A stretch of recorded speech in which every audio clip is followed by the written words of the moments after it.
أعوذ بالله من الشيطان الرجيم. بسم الله الرحمن الرحيم.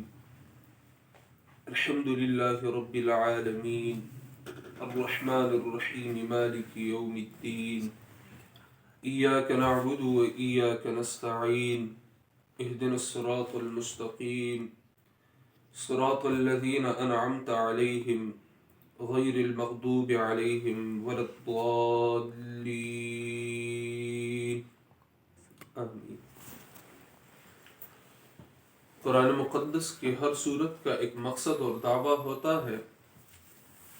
سورۃ الفاتحہ کا مقصد ہے العبادۃ للہ وحدہ، کہ عبادت اللہ ہی کی جائے گی، اللہ کے سوا کسی کی نہیں، نہ کسی نبی کی، نہ ولی کی، نہ شہید کی، نہ فرشتے کی، اور نہ کسی جن کی.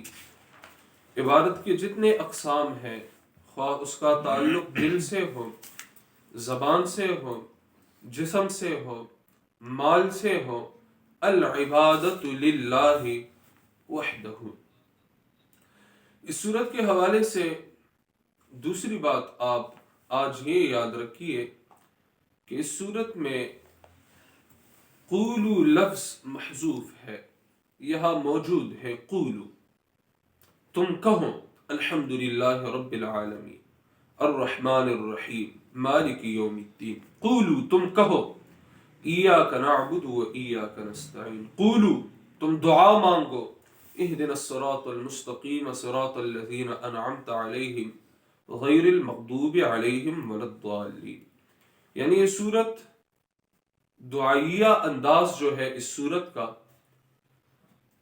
یہ تعلیم کے طور پر ہے، چونکہ قرآن مقدس تو کلام اللہ ہے. تو اللہ کس سے مخاطب ہو کر فرما رہے ہیں ایاک نعبد، اللہ کس سے دعا مانگ رہے ہیں اہدنا الصراط المستقیم، تو یہ ہماری زبان سے کہلوائی گئی ہے. قولو تم کہو، اللہ کی تعریف کرتے ہوئے کہو الحمدللہ رب العالمین الرحمن الرحیم مالک یوم الدین، اور اللہ کے ساتھ عہد و میثاق اور وعدہ کرتے ہوئے کہو ایاک نعبد و ایاک نستعین، اور عاجزی کے ساتھ دعا مانگتے ہوئے کہو اہدنا الصراط المستقیم صراط الذین انعمت علیہم غیر المغضوب علیہم ولا الضالین. الحمدللہ، الوہیت کی تمام تعریفیں اللہ ہی کے لیے ہیں. وہ تعریفیں جو اللہ کے شایان شان ہیں وہ اللہ ہی کے لیے ہے، اللہ کے سوا کسی کے لیے نہیں. اللہ کون ہے؟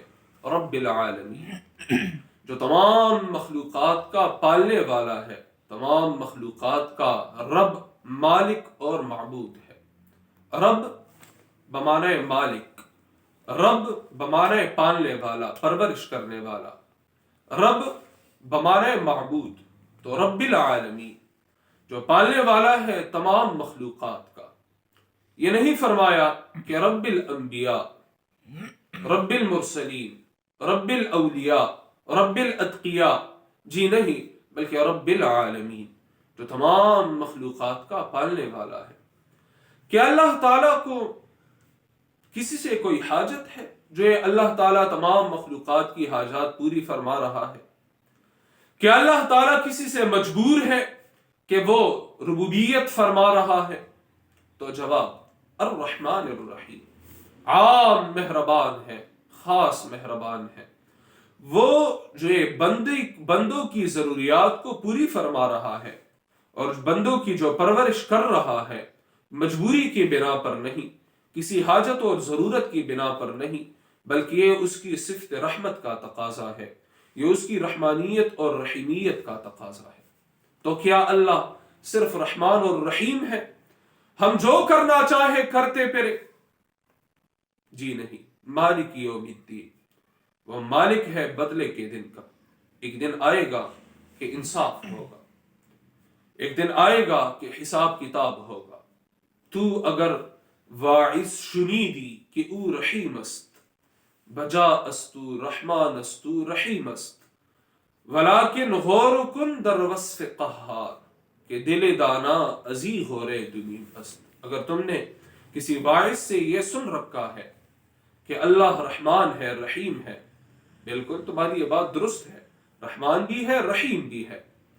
ولیکن غور کن در وصف قہار، لیکن تم اللہ تعالیٰ کی صفت قہاریت میں بھی ذرا سوچو کہ دل دانا ازیغ غور دنیم است، کہ عقل مند شخص کا جو دل ہے اسی غور اور فکر کی بنا پر وہ دو ٹکڑوں میں تقسیم ہو جاتا ہے، وہ ریزہ ریزہ ہو جاتا ہے. تو الحمدللہ الوہیت کی تمام تعریفیں اللہ ہی کے لیے ہے.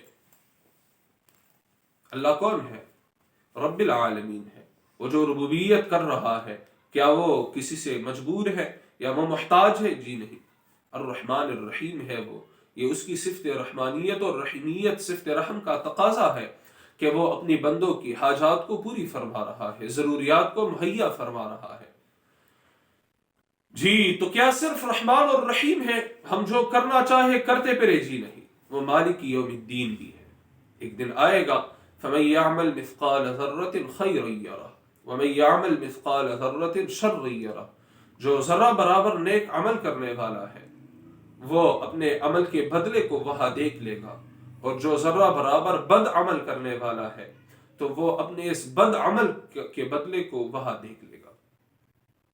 ایاک نعبد و ایاک نستعین. اچھا، جب الوہیت کی تمام تعریفیں اللہ ہی کے لیے ہے، وہ ہماری حاجات اور ضروریات کو اپنی صفت رحمت کی بنا پر وہ پوری فرما رہا ہے، اور وہ ہمارے ساتھ حساب کتاب بھی فرمائے گا، تو ہم کیا کریں؟ ایاک نعبد و ایاک نستعین. تم اللہ کی عبادت کرتے رہو. ایاک نعبد، اے اللہ ہم تیری ہی عبادت کرتے رہیں گے، ہم تیری ہی غلامی کرتے رہیں گے، ہم تیری ہی احکامات کو سرخم تسلیم کرتے ہیں اور کرتے رہیں گے. ایاک نعبد، ہم تیری ہی اطاعت کرتے ہیں اور کرتے رہیں گے. یہ یاد رکھیے کہ اطاعت دو قسم کی ہوتی ہے، ایمان اور اطاعت یہ دو قسم کی ہوتی ہے. اللہ کے احکام کو ماننے کے دو اقسام ہیں، ایک ہے ایمانی جزئی اور ایک ہے ایمانی کلی. ایمانی جزئی یہ ہے کہ بندے کو اللہ تعالیٰ کے جو احکامات موصول ہو جاتے ہیں اگر وہ اس کی منشا اور مرضی کے مطابق ہوتے ہیں، اگر اس میں ایسے کوئی مسئلہ درپیش نہیں ہوتا، اگر کوئی رکاوٹ پیش نہیں آتی، اگر اس کے نفس پر اگر وہ عمل اس حکم پر عمل کرنا شاق نہیں گزرتا تو وہ بالکل آمنا و صدقنا کہتا ہے. اور اگر کوئی ایسا حکم ہے جس میں نفس پر ضرب پڑتی ہے تو وہ کہتا ہے اللہ غفور الرحیم دے، اللہ رحمان رحیم دے، اور وہاں وہ اس حکم پر عمل کرنے کے لیے تیار نہیں ہوتا. تو یہ ہے ایمان جزئی. اور ایک ہے ایمانی کھلی کہ اللہ تعالیٰ کے ہر حکم کو سرخم تسلیم کیا جائے، اللہ تعالیٰ کے ہر حکم کے جواب میں آمنا و صدقنا کہا جائے، اللہ تعالیٰ کے ہر حکم کو مان لیا جائے، اس کی اطاعت کی جائے. قرآن مقدس میں ایمان کی یہ دونوں اقسام بیان ہے، ایمانی جزئی بھی اور ایمانی کلی بھی. سورۃ البقرہ آیت نمبر 85 میں ارشاد ہے، آیت نمبر 85 پارہ نمبر 1، افتؤمنون ببعض الکتاب وتکفرون ببعض. کیا تم اللہ کے بعض احکامات کو مانتے ہو اور بعض احکامات سے انکار کرتے ہو؟ فما جزاء من يفعل ذلك منكم الا خزي في الحیاة الدنیا. بس نہیں ہے سزا اس شخص کی جو یہ کام کرتا ہے تم میں سے. ایمانی جزئی جو ہے کہ بعض احکامات مانتا ہے اور بعض نہیں مانتا، تو نہیں ہے اس شخص کی سزا دنیا میں الا خزي مگر رسوائی. دنیا میں اس کی سزا رسوائی ہے، اللہ تعالیٰ اسے ذلیل و رسوا فرما دے گا. اللہ ہمیں اور آپ کو اس سے بچائے رکھے. وَيَوْمَ الْقِيَامَةِ يُرَدُّونَ إِلَىٰ أَشَدِّ الْعَذَابِ، اور قیامت کے دن شدید ترین عذاب میں انہیں لوٹا دیا جائے گا. وَمَا اللَّهُ بِغَافِلٍ عَمَّا تَعْمَلُونَ. اگر تمہارا یہ خیال ہے کہ میں تو بد اعمال میں مبتلا ہوں، اس کے باوجود مجھے دنیا میں رسوائی کا سامنا نہیں کرنا پڑتا، تو اللہ فرماتے ہیں وَمَا رَبُّكَ بِغَافِلٍ عَمَّا تَعْمَلُونَ، اور تمہارا رب بے خبر نہیں ہے اس سے جو تم کرتے ہو. اللہ بے خبر نہیں، کسی حکمت کی وجہ سے اللہ تعالیٰ نے تمہاری سطر پوشی فرمائی ہے، تم پر پردہ ڈال رکھا ہے۔ آج میرا درس تھا کوہاٹ روڈ پر، اور یہ دراصل میری والدہ محترمہ حفظہ اللہ کا درس تھا، جو کہ ان کے حکم پر میں کر رہا ہوں، ان کی غیبوبت میں۔ تو وہاں میں نے ایک بات میرے سامنے آ گئی، اور میں نے وہ عرض بھی کرتی ہے، ہمارے حافظ صاحب بھی وہاں تشریف فرماتے۔ تو میں نے ایک دوست کا واقعہ ذکر کیا کہ میرا ایک دوست تھا، اور وہ مجھے کہہ رہا تھا کہ دیکھیے میں فلاں فلاں فلاں فلاں گناہ کر رہا ہوں، اور اس کے باوجود میرے چہرے پر نورانیت موجود ہے۔ اس کا مطلب یہ ہے کہ اللہ تعالیٰ مجھ سے ناراض نہیں ہے، ورنہ میرے چہرے پر جو نورانیت ہے وہ اللہ تعالیٰ سلب فرما لیتا۔ وہ میرا قریبی دوست ہے۔ تو میں بھی سوچ میں پڑ گیا کہ شاید اس کی بات میں کوئی نہ کوئی وزن موجود ہو، لیکن اسے کیا جواب دیا جائے۔ تو غور کرنے کے لیے میں نے مہلت مانگی۔ پھر کافی عرصہ بعد، کچھ عرصہ بعد، شیخ الاسلام امام ابن قیم رحمۃ اللہ علیہ کا قول میرے سامنے آیا۔ شیخ الاسلام امام ابن تیمیہ رحمۃ اللہ علیہ، ابن قیم رحمۃ اللہ علیہ فرماتے ہیں کہ اگر تم بدعمالیوں میں مصروف ہو اور اللہ تعالیٰ نے تمہارے چہرے کو مسخ نہیں فرمایا، اور تمہاری چہرے پر جو نورانیت ہے اسے اللہ تعالیٰ نے برقرار رکھا ہے، اور جو گناہوں کے اثرات ہیں وہ تمہارے چہرے سے عیان نہیں ہے، تو تم اس بات سے دھوکے میں مت پڑنا، بلکہ جب تمہاری عمر 40 سال تک پہنچ جائے گی تب تم انتظار کرنا۔ تو جو بھی جزی اطاعت میں مبتلا ہوتا ہے اور وہ اللہ تعالیٰ کی مکمل طور پر اطاعت نہیں کرتا، تو اس کی سزا یہ ہوتی ہے کہ اللہ تعالیٰ اسے دنیا میں مختلف طریقوں سے رسوا فرما لیتا ہے، اور قیامت کے دن تو سب سے سخت عذاب میں اسی کو جھونکا جائے گا۔ اور ایک ہے کلی ایمان جو مطلوب ہے، جس کا اللہ تعالیٰ ہم سے مطالبہ فرماتے ہیں، وہ بھی اسی سورۃ البقرہ آیت نمبر 208 میں مذکور ہے۔ اللہ تعالیٰ فرماتے ہیں، یا ایھا الذین آمنوا ادخلوا فی السلم کافہ، اے ایمان والو جو تم ایمان کے دعوے کرتے پھر رہے ہو، ادخلوا فی السلم کافہ، تم اللہ کے دین میں پورے کے پورے داخل ہو جاؤ، تم داخل ہو جاؤ اللہ کے دین میں پورے کے پورے، مکمل۔ یہ کلی اطاعت ہے۔ تو ایک ہے جزی اطاعت، ایک ہے تو ایاک نعبد، اے اللہ ہم تیری کلی اطاعت کرتے ہیں، اللہ ہمیں اس وعدے پر عمل کی توفیق عطا فرمائے، وَإِيَّاكَ نَسْتَعِينُ، اور ہم تجھ سے ہی مدد مانگتے ہیں اور مانگتے رہیں گے۔ تو ایاک نعبد، سوال یہ آتا ہے کہ یہ عبادت ہم نے یہ وعدہ کر لیا، اس کی پورا کرنے کے لیے کیا کیا جائے؟ تو جواب، اللہ تعالیٰ سے مدد بھی مانگا کرو۔ ایاک نستعین، جی اللہ تعالیٰ سے مدد طلب کیا کرو۔ اچھا ہم نے تو یہ وعدہ کر لیا عبادت اور استعانت کا، کیا صرف یہی کافی ہے؟ جواب جی نہیں۔ اہدنا الصراط المستقیم، یہ دعائیں مانگتے رہو کہ اے اللہ ہمیں سیدھی راہ پر چلائے رکھ، ہمیں سیدھی راہ پر استقامت عطا فرما، ہمیں سیدھی راہ پر دوام عطا فرما، ہمیں سیدھی راہ پر ثبات عطا فرما، ہمیں سیدھی راہ پر استقامت نصیب فرما۔ اہدنا الصراط المستقیم، یہ جو سیدھی راہ ہے، ایاک نعبد والی، ایاک نستعین والی، الحمدللہ والی، اے اللہ ہمیں اسی راہ پر چلائے رکھ۔ ہم نے اہدنا الصراط المستقیم پچھلے درس میں کچھ باتیں عرض کی تھی، ہدایت کے حوالے سے بھی اور صراط مستقیم کے حوالے سے بھی۔ دیکھیے ہدایت یہ بھی ہے، مثال کے طور پر اگر کوئی آپ سے پوچھے کہ مجھے فلاں جگہ جانا ہے، تو اور آپ اسے بتلا دیں کہ آپ باہر چلے جائیے، دائیں جانب مڑ جائیے، ایک فرلانگ چل کر بائیں جانب پہلی دکان، یہ آپ کا منزل مقصود ہے، یہ بھی ہدایت ہے۔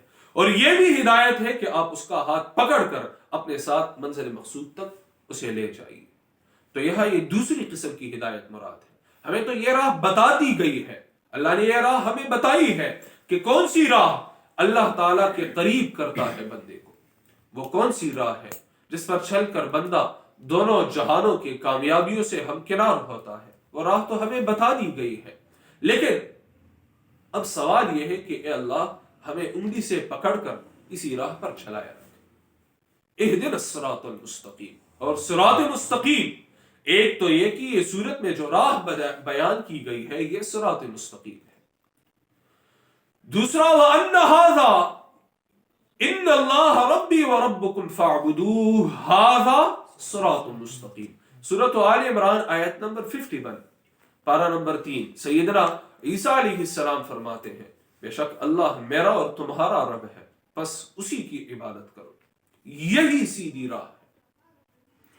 اسی طرح سورۃ الانعام آیت نمبر 126 126 اور 153 153 پارہ نمبر 8. وَهَذَا صِرَاطُ رَبِّكَ مُسْتَقِيمًا، اور یہ قرآن تمہارے رب کی سیدھی راہ ہے.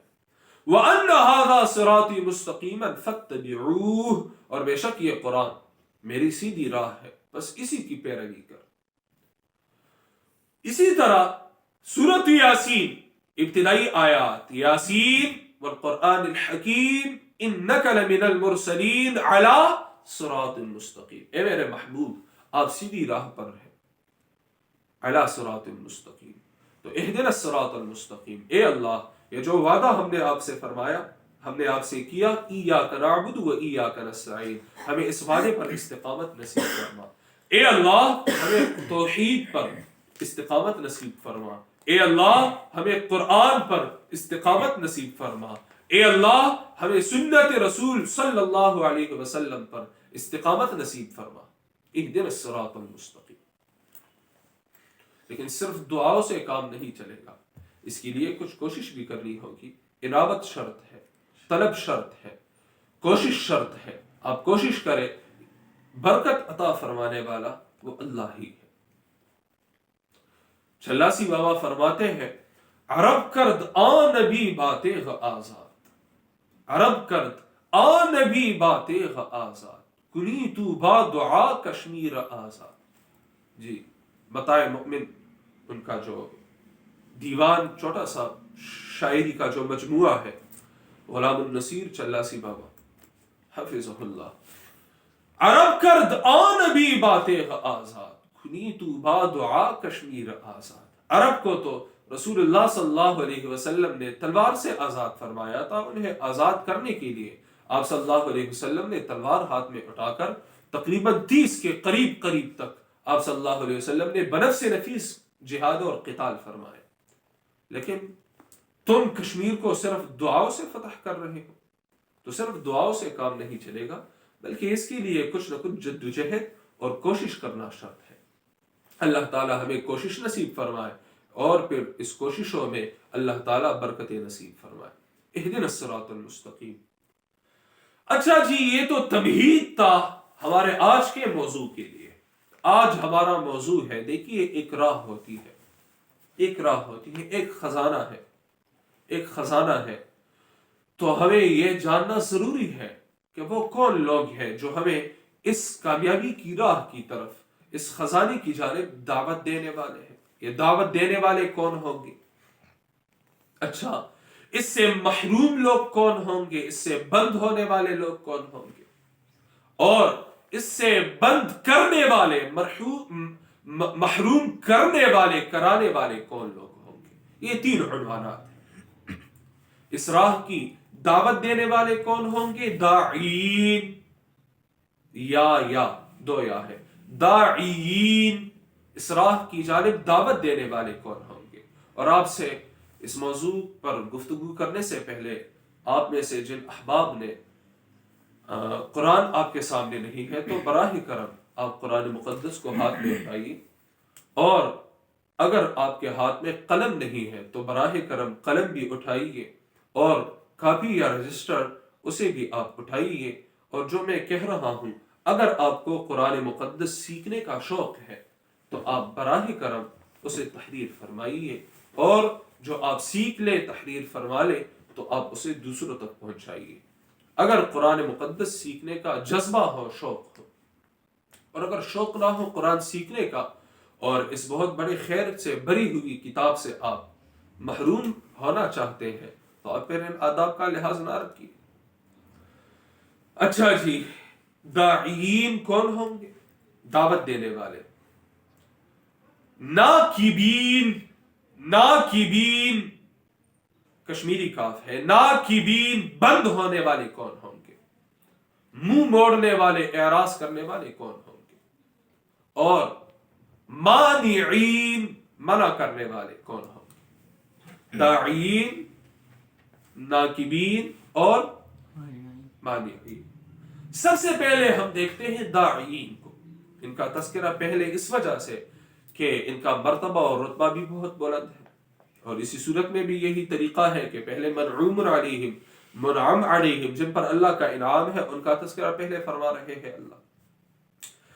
تو داعین کون ہوں گے، دعوت دینے والے کون ہوں گے؟ اس کے لیے میں آپ کے سامنے صرف 2 آیات کو رکھ رہا ہوں۔ سب سے پہلے تو آپ دیکھ لیں سورۃ المؤمنون پارہ نمبر 18 آیت نمبر 74، 74، سورۃ المؤمنون پارہ نمبر 18۔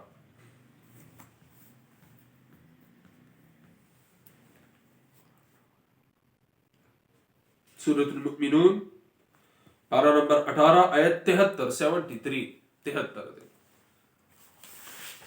اللہ فرماتے ہیں وَإِنَّكَ لَتَدْعُوهُمْ إِلَىٰ صِرَاطٍ مُسْتَقِيمٍ۔ اے میرے محبوب، آپ لَتَدْعُوهُمْ، بلا رہے ہیں ان لوگوں کو، دعوت دے رہے ہیں ان لوگوں کو، إِلَىٰ صِرَاطٍ مُسْتَقِيمٍ، قرآن اور سنت اور توحید کی جانب۔ صراط مستقیم کا مفہوم تو آپ نے سیکھ لیا۔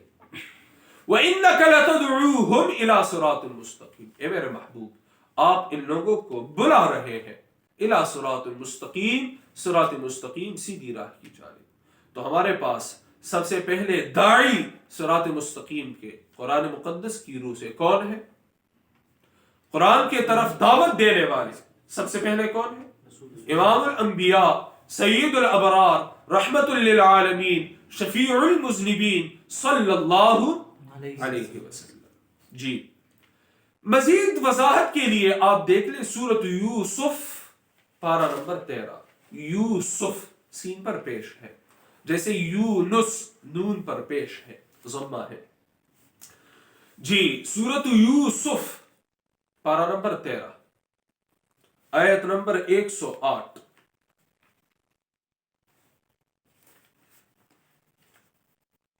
آپ براہ کرم آپ خود بھی نکال لیجیے۔ پارہ نمبر 13 اور آیت نمبر 108۔ اللہ فرماتے ہیں قُلْ هَٰذِهِ سَبِيلِي أَدْعُو إِلَى اللَّهِ۔ قُلْ، اے میرے محبوب آپ اعلان فرمائیے، هَٰذِهِ سَبِيلِي، هَٰذِهِ سَبِيلِي، یہی میری راہ ہے، هَٰذِهِ سَبِيلِي، یہی میرا مشن ہے، ادعو الی اللہ علی بصیرت، کہ میں دعوت دیتا ہوں لوگوں کو علی بصیرت، قرآن کے ساتھ۔ بصیرت قرآن مقدس کا نام ہے، دلیل، سب سے بڑی دلیل وہ قرآن مقدس ہے۔ ادعو الی اللہ علی بصیرت، میں دعوت دیتا ہوں لوگوں کو اللہ کی جانب، لیکن اس دعوت الی اللہ، اس دعوت الی اللہ کا نصاب کیا ہوگا، سلیبس کیا ہوگا؟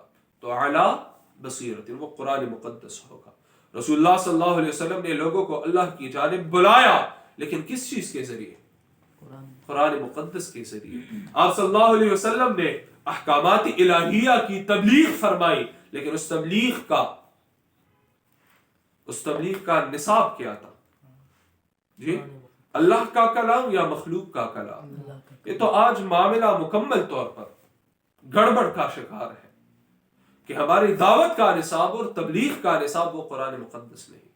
یہی وجہ ہے کہ کوئی دعوت اور تبلیغ کارگر نہیں، انقلاب برپا نہیں ہوتا۔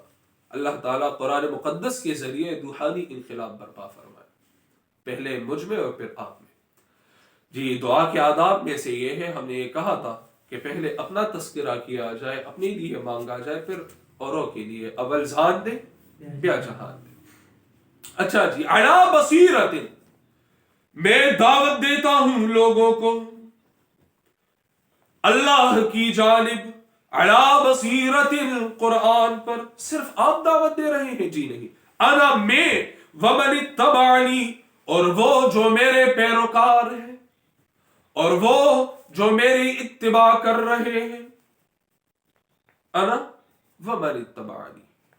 تو ہمارے سامنے داعین کی ایک بہت بڑی فہرست سامنے آ گئی، سب سے جس کے سرخیر اور سردار امام الانبیاء صلی اللہ علیہ وسلم ہے، اور تمام انبیاء کا یہی مشن تھا. اور آپ صلی اللہ علیہ وسلم کے بعد آپ کے متبعین تا قیامت. اللہ تعالی ہمیں انہی کے زمرے میں اس دنیا سے اٹھائے، اور اللہ تعالی ہمیں انہی کی معیت برزخ اور قیامت اور جنت میں نصیب فرمائے. تو داعین وہ تو ہمارے سامنے آ گئے. دعوت دینے والے کون؟ جی رسول اللہ صلی اللہ علیہ وسلم اور آپ کے متبعین. ان کی دعوت کا نصاب کیا ہوگا؟ قرآن مقدس ہوگا. اہدنا الصراط المستقیم، اے اللہ ہمیں چلائے رکھ صراط مستقیم پر. وہاں یہ سوال درپیش ہے کہ اس کی جانب دعوت دینے والے کون؟ قرآن نے ہمیں جواب دیا، رسول اللہ صلی اللہ علیہ وسلم اور آپ کے اتباع، آپ کے تابعدار. اچھا جی، چند لوگ تھے، ہمیں آپ صلی اللہ علیہ وسلم کی اتباع کرنی ہوگی. چند لوگ تھے جو اس بات کے دعوے دار تھے کہ ہمیں اللہ تعالیٰ سے بہت محبت ہے. وہ اللہ تعالیٰ سے محبت کا دعویٰ اور بھرم رکھتے تھے. تو سورۃ آل عمران آیت نمبر 31-32 31-32 اللہ فرماتے ہیں، سورۃ آل عمران پارہ 3 آیت 31-32 31-32 قل ان کنتم تحبون اللہ، کہہ دیجئے اے میرے محبوب، میری جانب سے آپ اعلان فرمائیے، ان کنتم تحبون اللہ، اگر تم اللہ تعالی سے محبت کرتے ہو، فاتبعونی، بس میری اتباع کرو. جی دعوے دار تھے ہمیں اللہ سے محبت ہے. اللہ تعالی نے کسوٹی ہاتھ میں تما دی. تمہارے یہ دعویٰ، اس میں کتنی صداقت ہے اور جھوٹ کا کتنا شائبہ ہے. جی اسے ناپنے کے لیے، تولنے کے لیے، اپنے محبت کو دیکھنے کے لیے کہ اس میں کتنی گہرائی ہے، تم دیکھ لو. اگر تمہاری زندگی میں رسول اللہ صلی اللہ علیہ وسلم کی اتباع موجود ہے تو تم اللہ تعالیٰ سے محبت کے دعوے کرنے میں حق بجانب ہو، ورنہ تم سے بڑھ کر کوئی جھوٹا نہیں. آج اس آیت کریمہ کے تناظر میں ہمیں اپنے نفس کا محاسبہ کرنا چاہیے کہ کیا ہم اللہ تعالیٰ سے محبت کے دعوے میں سچے ہیں یا جھوٹے. فاتبعونی، بس میری اتباع کرو. تو اس کا نتیجہ کیا ہوگا؟ دو نتیجے ہیں. ایک، یحببکم اللہ ویغفر لکم ذنوبکم، اللہ تم سے محبت فرمائے گا اور تمہاری تمام گناہوں کو بخش دے گا. واللہ غفور رحیم. سوال ہے، اے اللہ میرے تو بہت سارے گناہ ہیں، آسمان سے زمین تک اس خلا کو میں نے اپنی گناہوں سے بھر دیا ہے، اب میں کیا کروں؟ اللہ فرماتے ہیں واللہ غفور، میری جانب رجوع کر کے تو دیکھو، میں بخشنے والا ہوں. میں تو منتظر ہوں اس بات کا کہ میرا کوئی بندہ جو نفس امارہ سے مغلوب تھا، جو شیطان کے وساوس میں گرا ہوا تھا، وہ میری جانب آ کر ایک دو اشک بہا کر مجھے راضی کر لے. میں تو اس بات کا منتظر تھا، اور میں اس بات سے بہت خوش بھی ہوتا ہوں. مجھے بڑی مسرت ملتی ہے، مجھے احساس فرحت ہوتا ہے، مجھے خوشی ملتی ہے کہ میرا کوئی بندہ مجھ سے دور جا کر اس کے بعد گناہوں کے دلدل میں وہ گر کر باہر نکلے، میرے قریب آئے، ایک دو اشک بہا کر مجھے منا لے. جی میں تو بخشنے والا ہوں. واللہ غفور، کیا صرف بخشنے والا ہے؟ جی نہیں، رحیم، میں رحم فرمانے والا ہوں. میں اپنے بندوں کی گناہوں کو نیکیوں میں تبدیل کرنے والا ہوں. تمہارے جتنے گناہ ہیں اگر تم مجھے منا لو تو میں تمام گناہوں کو، تمہارے تمام گناہوں کو نیکیوں میں تبدیل کر دوں گا. میں رحیم ہوں، تمہارے تمام گناہ وہ نیکیوں میں کنورٹ ہو جائیں گے. واللہ غفور الرحیم، اللہ بخشنے والا ہے، رحیم، رحم فرمانے والا. لیکن اس کے لیے شرط اتباع رسول صلی اللہ علیہ وسلم. اور اتباع رسول صلی اللہ علیہ وسلم سے دور جانے والے لوگ، ان کا ارمان، ان کی پکاریں، ان کی فریادیں، آہ کاش وغیرہ، وہ اللہ تعالیٰ نے پارہ نمبر 19 کے پہلے صفحے میں بیان فرمائے ہیں، سورۃ الفرقان، سورۃ الفرقان میں۔ جی انشاءاللہ اس کی جانب ہم بعد میں آئیں گے۔ وَيَوْمَ يَعَضُّ الظَّالِمُ عَلَى يَدَيْهِ يَقُولُ يَا لَيْتَنِي اتَّخَذْتُ مَعَ الرَّسُولِ سَبِيلًا۔ ظالم اپنے ہاتھوں پر شکتا لکسو ہے شک اور تو اردو کیوں؟ اچھا جی، اپنے ہاتھوں کو دانتوں سے کاٹتے ہوئے کہے گا، اس ٹھیک شو جی، یقول یا لیتنی اتخذت مع الرسول سبیلا، کہے گا ہائے ہائے کاش میں نے رسول اللہ صلی اللہ علیہ وسلم کی اتباع کی ہوتی۔ اچھا جی، تو چند اشعار یاد آ رہے ہیں اور اسے کہے ہوئے بغیر آگے چلنا مزہ نہیں آئے گا۔ ان تحب الالہ فاتبعون، نیستکار از متابعت بیرون، با نبی گفت ایزد متعال، با نبی گفت ایزد متعال، کہ با امت رسا بلطف مقال، ان تحب الالہ فاتبعون، نیستکار از متابعت بیرون، ہر چی در اتباعی من شد گم، سرزد آخر ز حبیب یحببکم، با نبی گفت ایزد متعال، کہ با امت رسا بلطف مقال۔ رسول اللہ صلی اللہ علیہ وسلم سے اللہ نے فرمایا کہ اپنی امت کو نہایت پیار اور محبت سے میرا یہ پیغام پہنچا دو۔ ان تحب الالہ فاتبعون، نیستکار از متابعت بیرون، اگر تم اللہ سے محبت کے دعوے دار ہو بس میری اتباع کرو، میرے پیچھے چلے آؤ، کیونکہ میری اتباع کے سوا کوئی چارہ نہیں ہے۔ ہر چی در اتباع من شد گم، سرزد آخر ز حبیب یحببکم، جب تم رسول اللہ صلی اللہ علیہ وسلم کی اتباع میں گم ہو جاؤ گے، جب تم رسول اللہ صلی اللہ علیہ وسلم کی پیروی میں اپنے نفس کو خاک کر ڈالو گے تو اس کا نتیجہ یہ ہوگا اللہ کی جانب سے کہ یحببکم، تم میرے محبوب بن جاؤ گے۔ اچھا جی، خبر رقم سی نہ روانہ داعین میں سب سے پہلے رسول اللہ صلی اللہ علیہ وسلم اور اس کے بعد آپ کے متبعین، آپ کے اتباع، آپ کے تابعدار۔ دوسرا موضوع جو آج ہمارا ہے تو وہ ہے ناکبین، اس راہ سے منہ موڑنے والے کون ہوں گے؟ ناکبین، بند ہونے والے، منہ موڑنے والے۔ اس کے لیے میری کوشش یہ ہوگی کہ اس کے لیے بھی آپ کو دو ہی آیات کا حوالہ دوں۔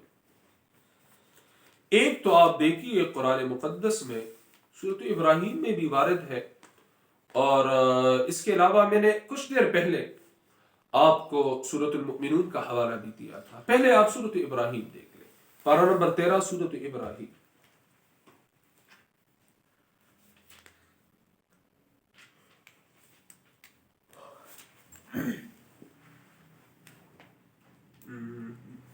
آیت نمبر 30۔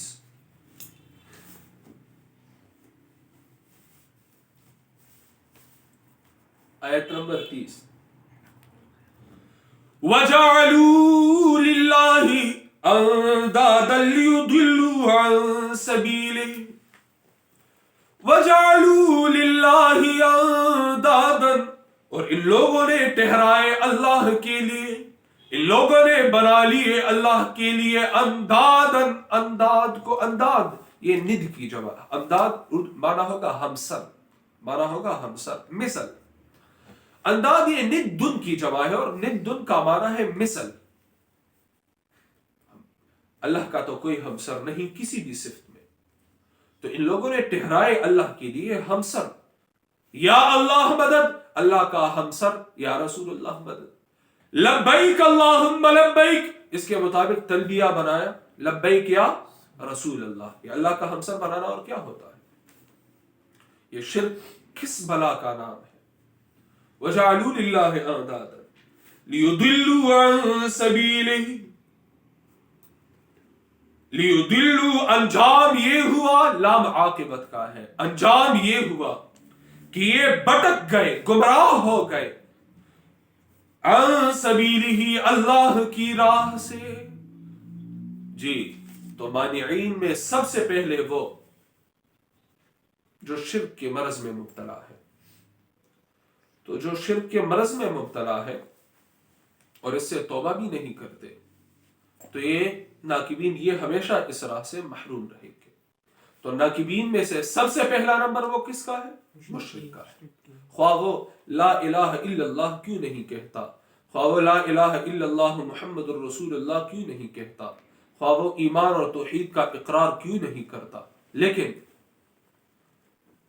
جب اس کے عقیدے میں شرک کا شائبہ تک موجود ہے تو یہ اللہ کی راہ سے بند ہو جانے والوں میں سے ہے، اعراض کرنے والوں میں سے، خواہ اس کی کتنی ہی بڑی داڑھی کیوں نہ ہو اور 10 گز کی پگڑی اس کے سر پر کیوں نہ ہو، لیکن اور علامہ کیا شیخ القرآن اور شیخ الحدیث اور مفتی اعظم کا سابقہ لاحقہ کیوں نہ لگا ہو، لیکن اگر اس کی عقیدے میں شرک کی ملاوٹ ہو تو اس کا کوئی عمل قبول نہیں اور وہ صراط مستقیم سے بھٹکنے والوں میں سے ہے۔ ایک نمبر یہ ہو گئے۔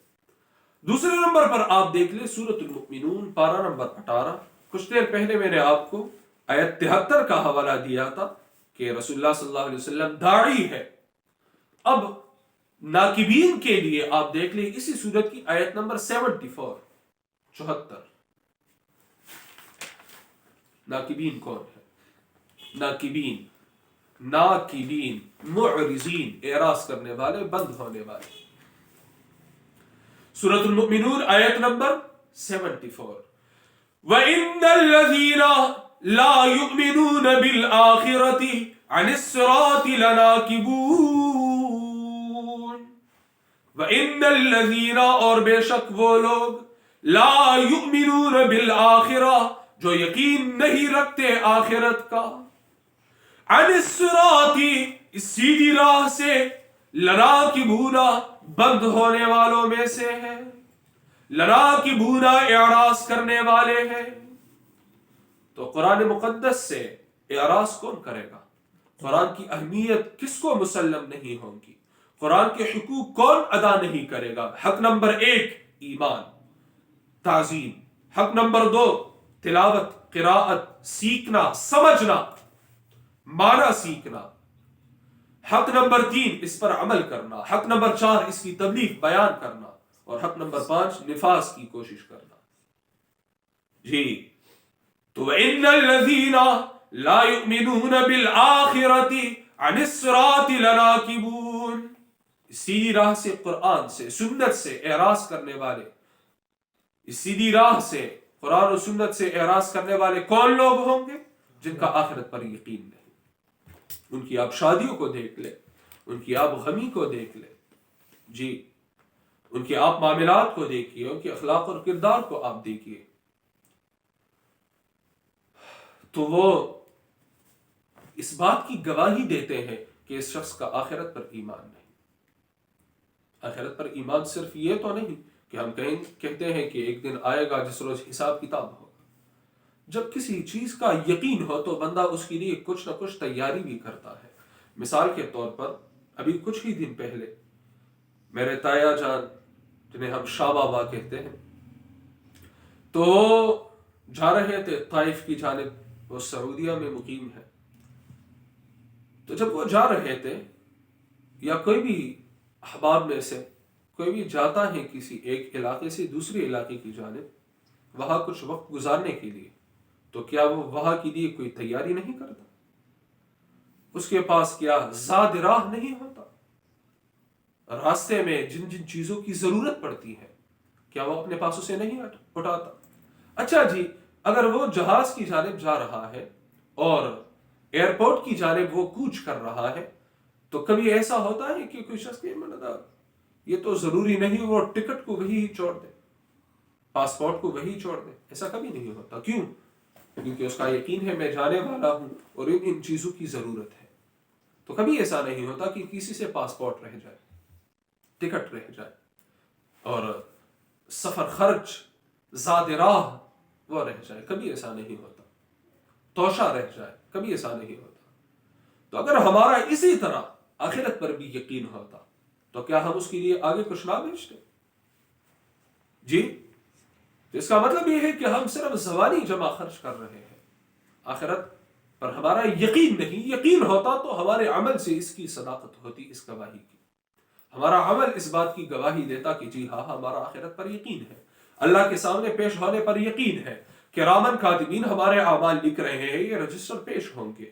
ہم جس زمین پر کسی عمل کا ارتکاب کرتے ہیں یہ زمین ہم پر گواہی دے گی.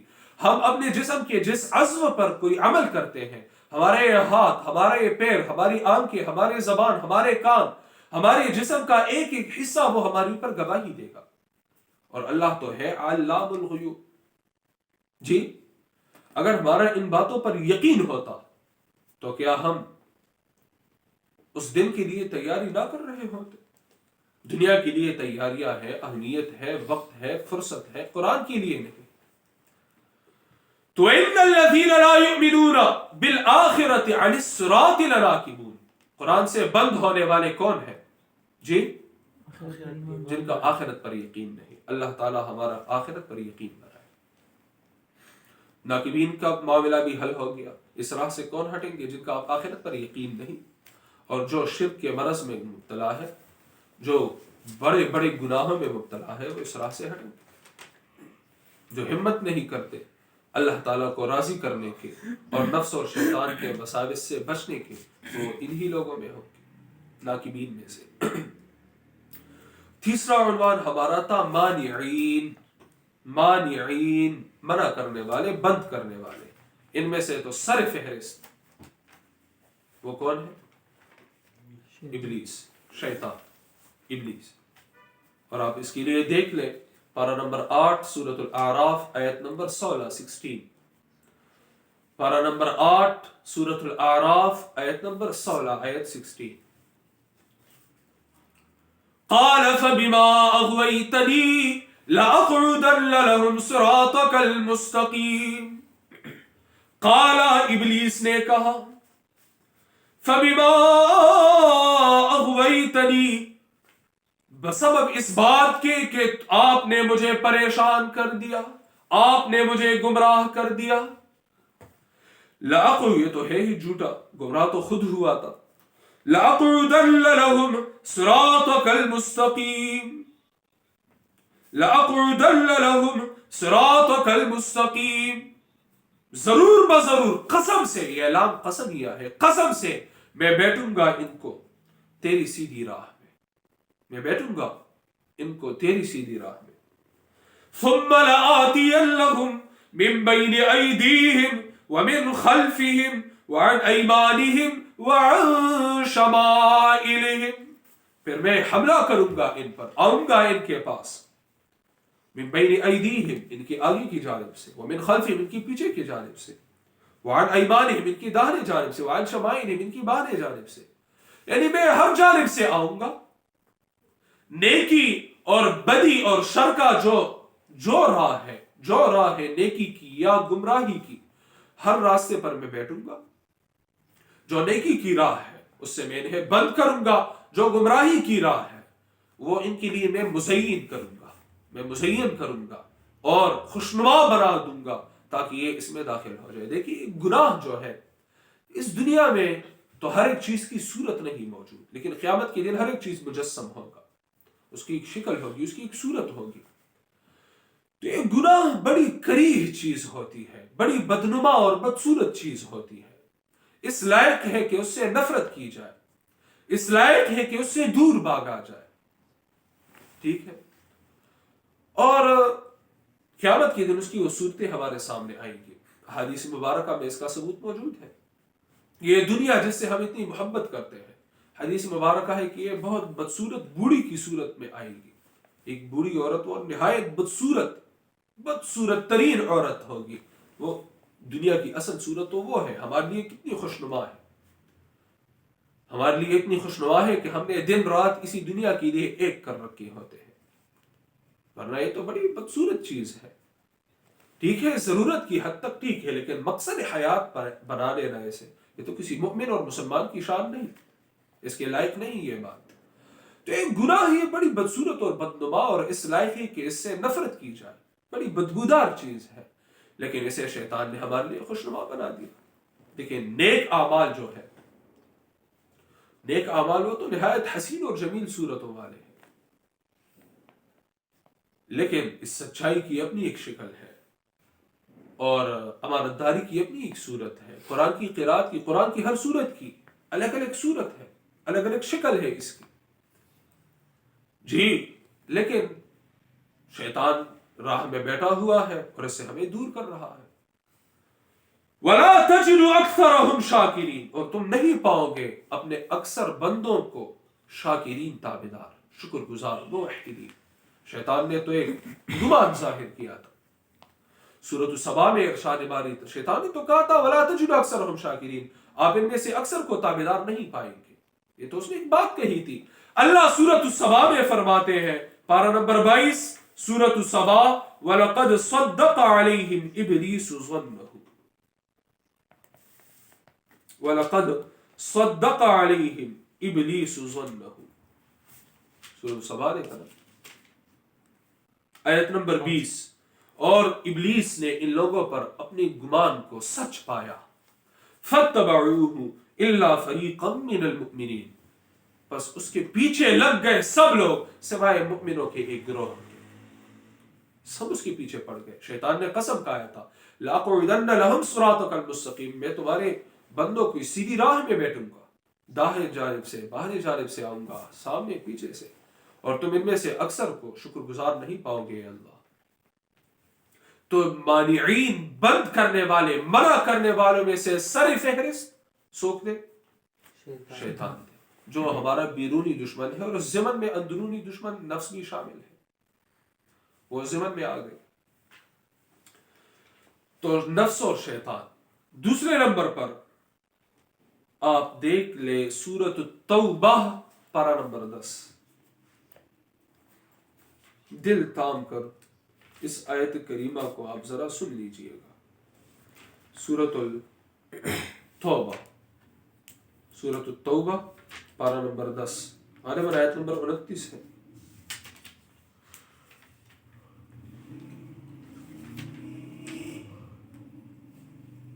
آیت نمبر 34، سورۃ التوبہ آیت نمبر 34۔ یا ایہا الذین آمنوا، اے ایمان والو، اللہ تعالیٰ ہمیں متوجہ فرما رہا ہے، اے ایمان، محبت بڑی خطاب ہے، یہ محبت بڑی خطاب ہے اللہ کی جانب سے، یہ اس امت کی خصوصیت ہے، دیگر امتوں کو ڈائریکٹ خطاب اللہ نے نہیں فرمایا تھا۔ شاہ عبد العزیز رحمۃ اللہ علیہ تفسیر عزیزی میں رقم 53 ہے کہ دیگر امتوں کو اللہ تعالیٰ نے ڈائریکٹ خطاب نہیں فرمایا تھا، بلکہ اللہ تعالیٰ اپنے نبی کو مخاطب کر کے فرماتا کہ اپنی امت سے آپ یہ فرما دیں۔ یہ میرا اور آپ کا امتیاز ہے، اور یہ بہت بڑی شرف کی بات ہے کہ رب العالمین مجھے اور آپ سے مخاطب ہو کر فرماتے ہیں یا ایھا الذین آمنوا، اے ایمان والو۔ اور یا ایھا الذین آمنوا کی بابت آپ یہ قاعدہ بھی یاد رکھیے کہ جب بھی قرآن میں یا ایھا الذین آمنوا آتا ہے تو وہاں کوئی بہت بڑا حکم دیا جا رہا ہے، یا کسی بہت بڑے خیر کی جانب اللہ تعالیٰ ہمیں راغب فرما رہا ہوتا ہے، یا کسی بہت بڑے شر سے اللہ ہمیں بچا رہا ہوتا ہے۔ یعنی معمولی بات نہیں ہوتی، اللہ کی کتاب کی تو کوئی بات معمولی نہیں، لیکن یہ یا ایھا الذین آمنوا جب وارد ہو تو آپ سمجھ جائیے کہ دیگر باتوں کے بنسبت یہ بہت اہمیت کے حامل ہے۔ جی پس ہوئے گئی کہنا حافظ سے؟ اچھا جی، یا ایھا الذین آمنوا، اور یہ بھی آپ یاد رکھیے کہ یا ایھا الذین آمنوا جہاں بھی وارد ہوتا ہے وہاں ایمان کا کوئی تقاضا بیان ہوتا ہے، جہاں کوئی حکم یا ایھا الذین آمنوا سے دیا جائے تو وہاں ایمان کا تقاضا بیان کیا جا رہا ہوتا ہے۔ بہرحال یہاں تو حکم نہیں، یہاں خبر ہے۔ اللہ فرماتے ہیں یا ایھا الذین آمنوا، اے ایمان والو، إِلَّا كَثِيرًا مِّنَ الْأَحْبَارِ وَالرُّهْبَانِ لَيَأْكُلُونَ أَمْوَالَ النَّاسِ بِالْبَاطِلِ وَيَصُدُّونَ عَن سَبِيلِ اللَّهِ، یہ کھاتے ہیں لوگوں کے مالوں کو باطل طریقوں سے، دین کے نام پر کماتے ہیں، کبھی چندوں کے نام سے اور کبھی نذرانوں کے نام سے۔ یہ کون لوگ؟ جی ہم تو دوسروں کا لحاظ کر لیتے ہیں، اللہ تو کسی کا لحاظ نہیں فرماتا۔ اللہ فرماتے ہیں بہت سے، سب نہیں، بہت سے مولوی اور پیر وہ ہے جو لوگوں کے مال، امیین کے مال، دا امیان و مال، عوام کے مال کو وہ دین کے نام پر باطل طریقوں سے ہڑپ کرتے ہیں۔ جی کوئی فوت ہو جائے تو بس خیراتوں کا، خیرات اور پسیوں کا، جی تو خیرات کا تو سب سے بہترین طریقہ یہ ہے کہ آپ جو خیرات کرنا چاہتے ہیں آپ اسے ہاتھ میں لے لیجئے، کسی کو خبر نہ ہو، کانوں کان خبر نہ ہو، اور آپ کسی غریب فقیر مسکین، خصوصاً جو قریبی رشتہ دار ہوں، اس میں صلہ رحمی بھی ہوگی، آپ اس کے ہاتھ میں رات کے اندھیرے میں، تاریکی میں تھما دیں، وہ پوچھے یہ کیا ہے، آپ بتا دیں کہ آپ کی امانت ہے، وہ پوچھے کس سے، بس آپ بتا دیں کہ یہ تمہاری امانت ہے، میرے پاس پڑی ہوئی تھی۔ اچھا جی، اور اللہ سے دعا فرمائے کہ اے اللہ میرے والد صاحب یا میرے بھائی یا میرے فلاں جو فوت ہو چکے ہیں، میں نے جو یہ خیرات کیا ہے اس کا ثواب اے اللہ ان تک پہنچا دے۔ جی تو یہ کہیں گے کہ نہ خیرات اور رسول، خیرات کیا ہوتی ہے؟ وہ ولیمہ ہوتا ہے، جی ولیمہ ہوتا ہے، میت پڑی ہوئی ہوتی ہے یا جنازہ ہوا ہے ابھی، یا پہلا دوسرا تیسرا جو غم کے ایام ہے، تو اس میں خیرات اور پسوں کا، وہ خیرات کون کھاتا ہے؟ عموماً یہی جو اغنیاء ہوتے ہیں، غریبوں کو تو وہاں چھوڑا بھی نہیں جاتا، اکا دکا کوئی غریب فقیر مسکین آ جاتا ہے، ورنہ وہ سب اغنیاء آتے ہیں، انہیں کھانا کھلا کر دعا کی جاتی ہے کہ اے اللہ اس کا ثواب پہنچائے۔ تو یہ باطل طریقوں سے عوام کا مال کھانا ہے، باطل طریقوں سے۔ اس کے علاوہ بھی بے شمار طریقے ہیں، اللہ تعالیٰ ہمیں بچائے رکھے۔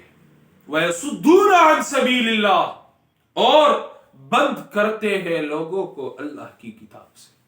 یہ بھی یاد رکھیے، یہ کن لوگوں کا تذکرہ ہے؟ مولوی اور پیر کا تذکرہ اللہ فرماتے ہیں، اور کثیر تعداد میں۔ وَيَصُدُّونَ عَن سَبِيلِ اللَّهِ، لوگوں کو اللہ کی کتاب سے، اللہ کی راہ سے بند کرتے ہیں، رسول اللہ صلی اللہ علیہ وسلم کی سنت سے۔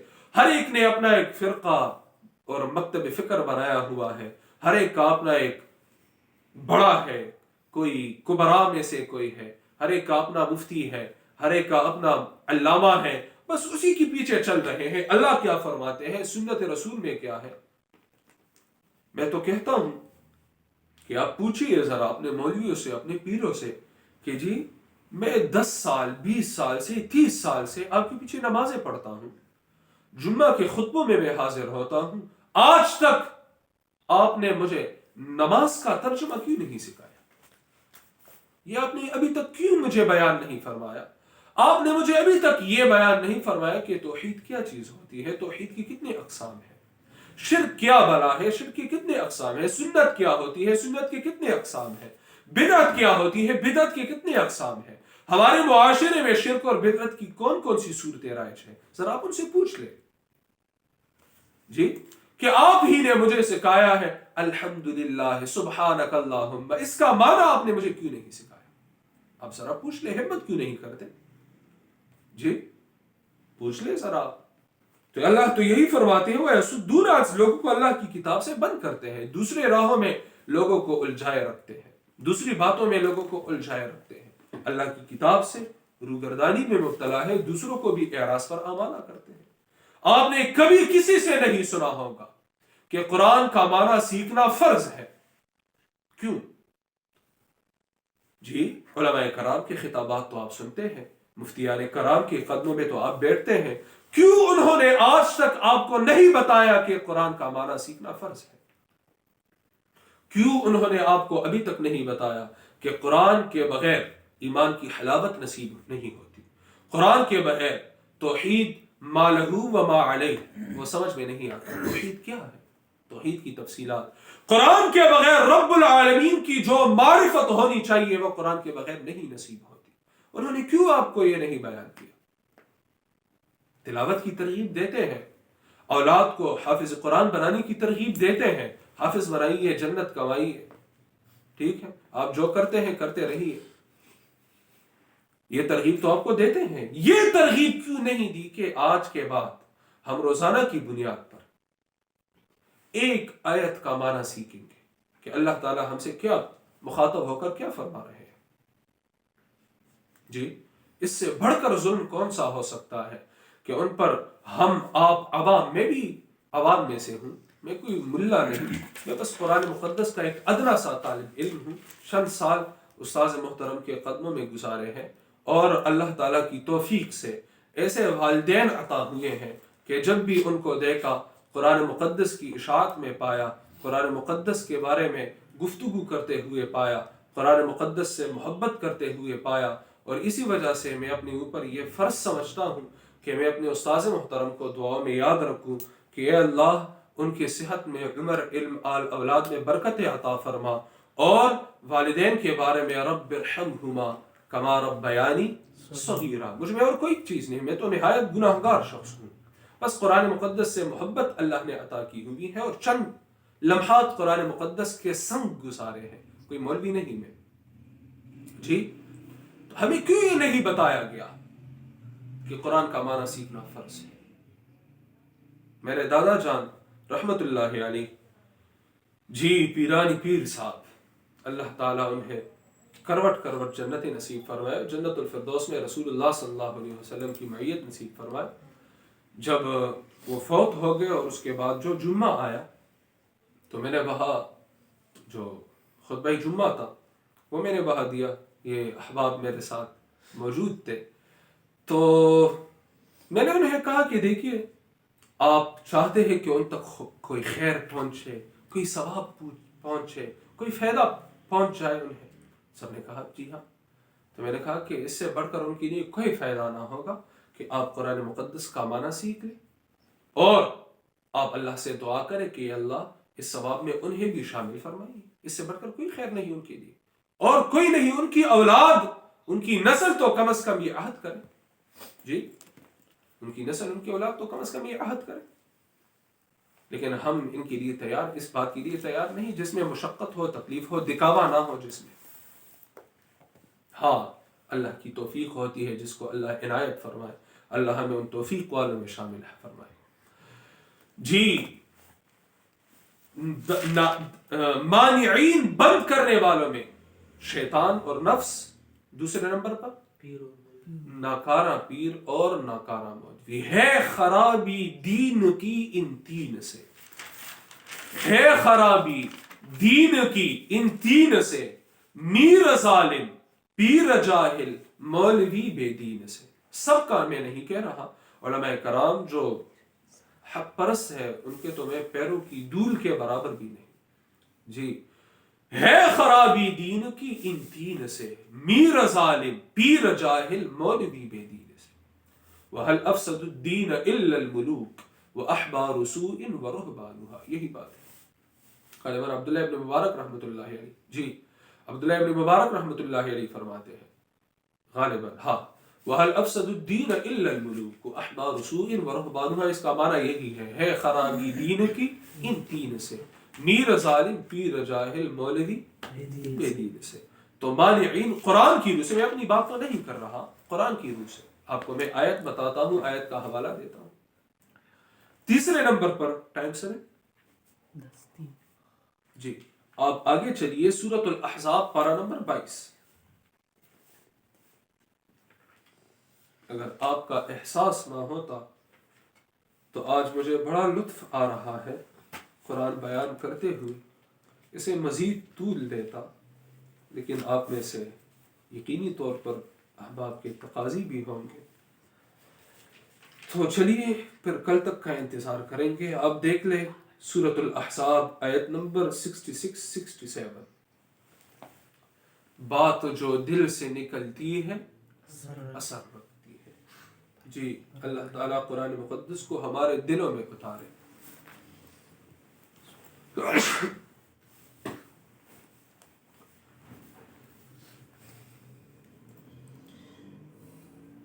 علامہ اقبال کا ایک شعر ہے، تیرے ضمیر پر جب تک نہ ہو نزولی کتاب، تیرے ضمیر پر جب تک نہ ہو نزولی کتاب، گرا کشا ہے نہ راضی نہ صاحب کشاف۔ امام راضی بہت بڑے مفسر قرآن، اور صاحب کشاف امام زمخشری رحمۃ اللہ علیہ بہت بڑے مفسر قرآن۔ جی، تیرے ضمیر پر جب تک نہ ہو نزولی کتاب، گرا کشا ہے نہ راضی نہ صاحب کشاف۔ جب تک آپ یہ نہیں سمجھیں گے کہ قرآن اب اس وقت میرے دل پر اتر رہا ہے، اب قرآن مقدس کا نزول میرے دل پر ہو رہا ہے اور اللہ تعالیٰ مجھ سے ڈائریکٹ خطاب فرما رہے ہیں، جب تک آپ یہ نہیں سمجھیں گے، امام راضی اور امام زمخشری جیسے مفسرین اگر آپ کے سامنے بیٹھ کر آپ کو قرآن سمجھانا شروع کریں تب بھی آپ قرآن کو نہیں سمجھ سکتے۔ یہ بنیادی شرط ہے کہ آپ قرآن کو اولین مخاطب سمجھیں گے قرآن کا، کہ اب قرآن مجھ پر نازل ہو رہا ہے، میرے ضمیر اور میرے دل پر قرآن نازل ہو رہا ہے، ابھی اتر رہا ہے، تب قرآن آپ کے دل پر بھی اثر کرے گا، اور آپ جب دوسروں تک یہ پہنچائیں گے ان کے دلوں پر بھی یہ اثر انداز ہوگا۔ اللہ ہمیں انہی لوگوں میں شامل فرمائے۔ علامہ اقبال رحمۃ اللہ علیہ فرماتے ہیں، ایک دفعہ میں قرآن کی قرات کر رہا تھا، غالباً سورۃ یاسین کی، صبح کا وقت تھا، میرے والد صاحب آ گئے، مجھے دیکھ کر کہنے لگے، ہنس پڑے۔ میں نے کہا کیوں؟ اب انہوں نے کہا کہ تم کیا کر رہے ہو اقبال؟ تو علامہ محمد اقبال رحمۃ اللہ علیہ فرماتے ہیں، میں نے کہا قرآن کی تلاوت کر رہا ہوں۔ انہوں نے کہا کہ نہیں، یہ تلاوت نہیں، ہاں ایک وقت آئے گا کچھ عرصہ بعد میرے ساتھ بیٹھ جاؤ، میں تمہیں بتاؤں گا کہ قرآن کی تلاوت کیسے کرنی ہے، ٹھیک ہے؟ تو کہتے کچھ عرصہ بعد میں نے ان کو ان کا وعدہ یاد دلایا، تو والد محترم نے فرمایا کہ دیکھو، جب بھی تم قرآن کی قرات اور تلاوت کرتے ہو تو تم یہ سمجھ کر قرآن کی قرات اور تلاوت کرو کہ یہ اب مجھ پر نازل ہو رہا ہے، میرے دل پر رب العالمین کی جانب سے اس کا نزول ہو رہا ہے، مجھ پر اتر رہا ہے، تب تمہیں قرآن کا لطف وہ تمہیں ملے گا، اور تمہیں قرآن کی حلاوت اور لذت اور شیرینی وہ تمہیں نصیب ہوگی۔ اچھا جی، مانعین میں سے شیطان، ابلیس، نفس اور جی وہ ہو گئے۔ تیسرے نمبر پر آپ یہاں ذرا دیکھ لیں، میں اس بحث کو سمیٹ رہا ہوں۔ سورۃ الاحزاب آیت نمبر 66، 67، 68۔ جی 67، 66، 67، 68، 66۔ یوم تقلب وجوہہم فی النار، یوم یاد کرو وہ دن، تقلب وجوہہم، تقلب وجوہہم ہم پشتو میں کہتے ہیں اڑولے راڑولے بشی، غالباً اردو میں ہم یوں کہیں گے کہ الٹ پلٹ دیے جائیں گے، الٹ پلٹ دیے جائیں گے۔ جس طرح میں آپ کو بس سمجھا لیتا ہوں، الفاظ کے پیچوں میں الجھتے نہیں دانا، غواص کو مطلب ہے صدف سے کہ گوہر سے، بس مقصد سمجھنا ہے۔ آپ جب کسی چیز کو جب آپ باربیکیو کرتے ہیں تو آپ یوں کرتے ہیں کہ اس سیخ تبون سیخ ہوئی کا جی اسے آپ رکھتے ہیں کوئلے کے اوپر، سیخ کو اس میں تکے ہوتے ہیں، اور اسے آپ اس بوٹیوں کو آپ کچھ ہی دیر بعد آپ اسے اس کی سائٹ کو آپ چینج کر لیتے ہیں۔ یہی بات ہے یوم تقلب وجوہہم فی النار، ان کے ساتھ یہی معاملہ کیا جائے گا، انہیں باربیکیو کیا جائے گا، کبھی ایک جانب سے کبھی دوسری، بس اس سے بہتر تشریح میرے نظر میں نہیں۔ ان لوگ جس دن ان کے چہروں کو باربیکیو کیا جائے گا، کبھی ایک جانب سے کبھی دوسری جانب سے، فی النار جہنم میں، یقولون یہ لوگ کہیں گے، یا لیتنا، ہائے ہائے، اطعنا اللہ واطعنا الرسول، کاش ہم نے اللہ کی اطاعت کی ہوتی، کاش ہم نے رسول کی اطاعت کی ہوتی۔ اللہ تعالیٰ ہمیں اس کاش سے پہلے ہی اللہ اور رسول کی اطاعت نصیب فرمائے۔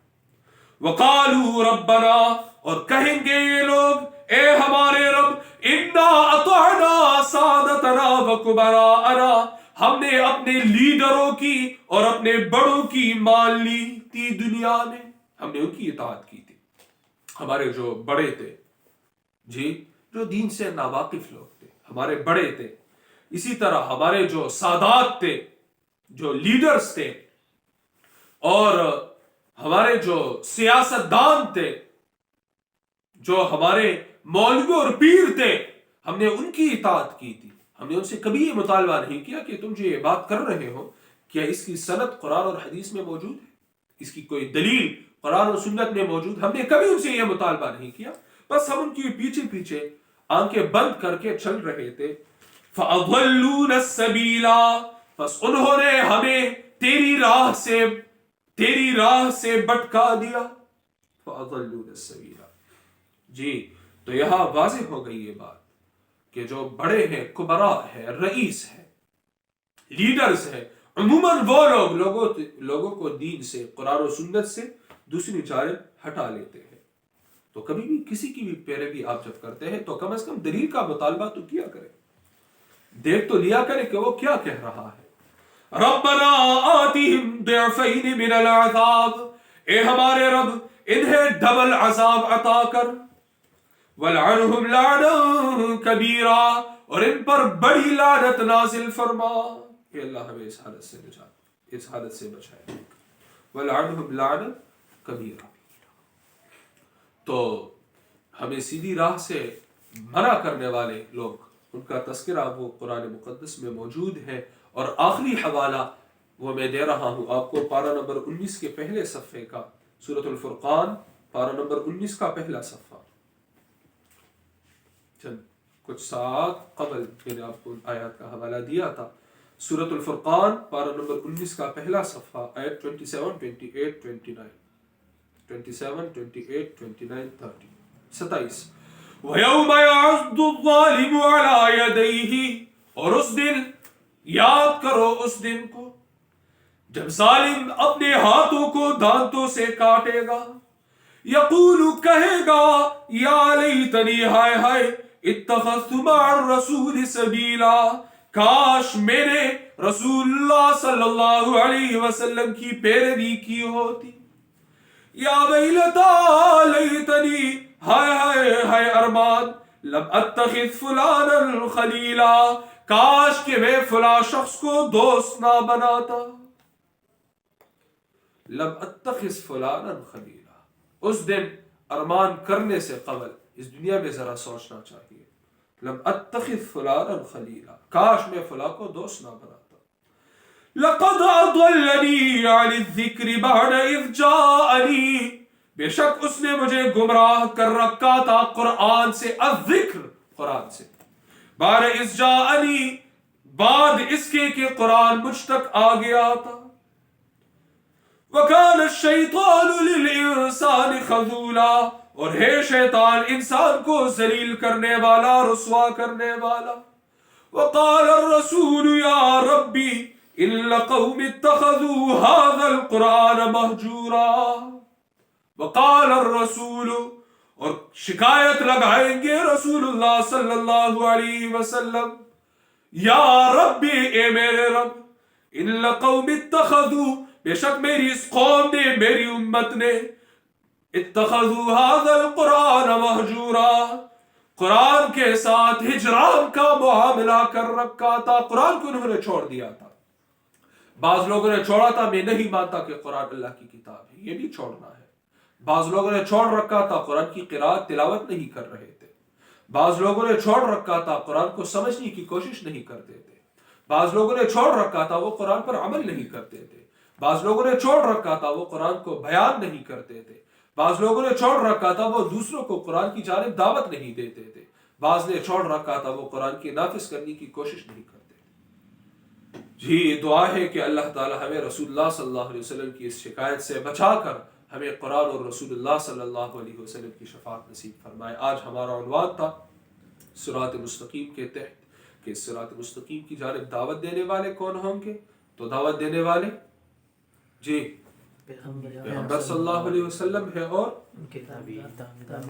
ان کے اتباع، ان کے متبعین.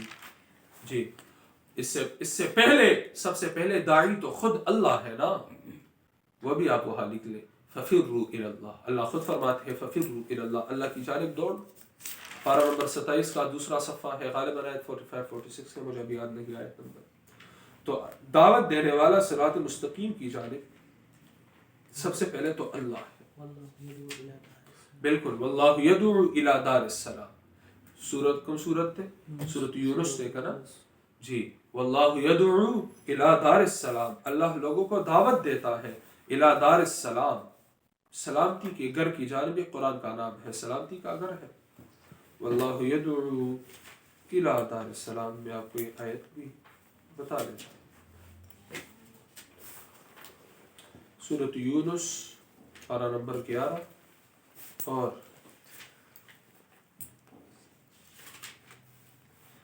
آیت نمبر 25. تو سب سے پہلے دعوت دینے والا صراط مستقیم کی جانب اللہ ہے. دوسرے نمبر پر رسول اللہ صلی اللہ علیہ وسلم. تیسرے نمبر پر آپ کے اتباع، یہ داعین ہوں گے، اللہ ہمیں ان اتباع میں شامل کرے. دوسرے نمبر پر ناکبین، جن کا قیامت پر یقین نہیں یا جو شرک اور کبائر میں مبتلا ہے، وہ قرآن سے اعراض کریں گے. تیسرے نمبر پر ہمارا جو عنوان تھا وہ کیا تھا؟ مانعین، منع کرنے والے شیطان اور نفس ہے.